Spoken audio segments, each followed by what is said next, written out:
Hi, I'm Rashmi. Today we're making chickpea chutney. So you can use with methi gota, fafda, common, because it's like more nice, sweet and tangy.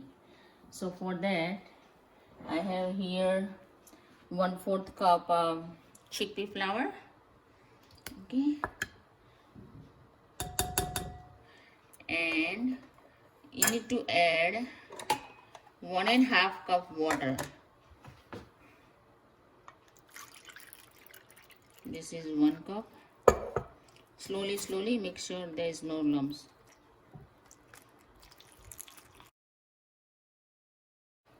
And half cup more. Make sure, yeah. It should be more liquid. We need to cook it.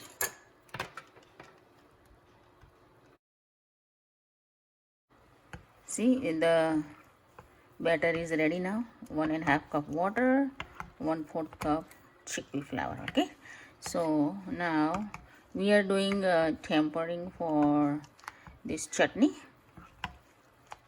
Or before that, I need to add all spice in it. So I have 1/4 citric, you can say lemon full, and 2 teaspoons sugar, 1 teaspoon salt. Okay, so you need to taste it according your whatever, how much you like the salt and sugar. But and I need the half teaspoon of turmeric powder. Okay, this one you need to mix it properly nice. So 2 teaspoon oil, and then I need to add mustard seed.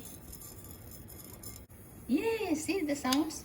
Okay, so then I have 1 large green chili.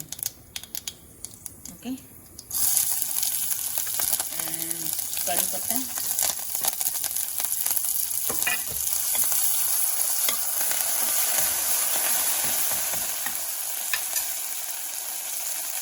add some asafoetida a little bit, and pour this on the batter in it.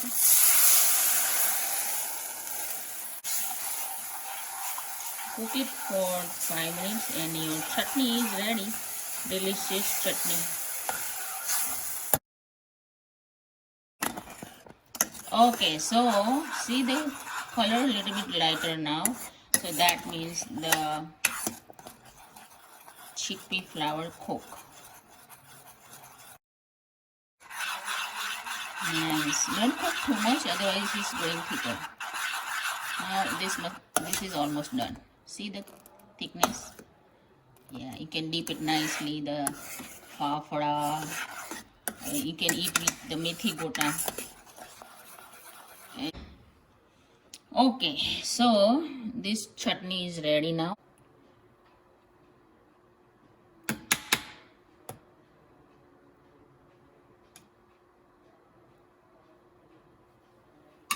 So the chutney is ready now. I love this chutney. So right now I have the, you see the papdi we call it. It's nice, crunchy. Dip in it and so delicious. Okay, so if you like too much sweet, you can add more sugar. And for the tanginess, this portion is okay. Salt is fine. So make with common. Nice. See you next time, guys. Bye.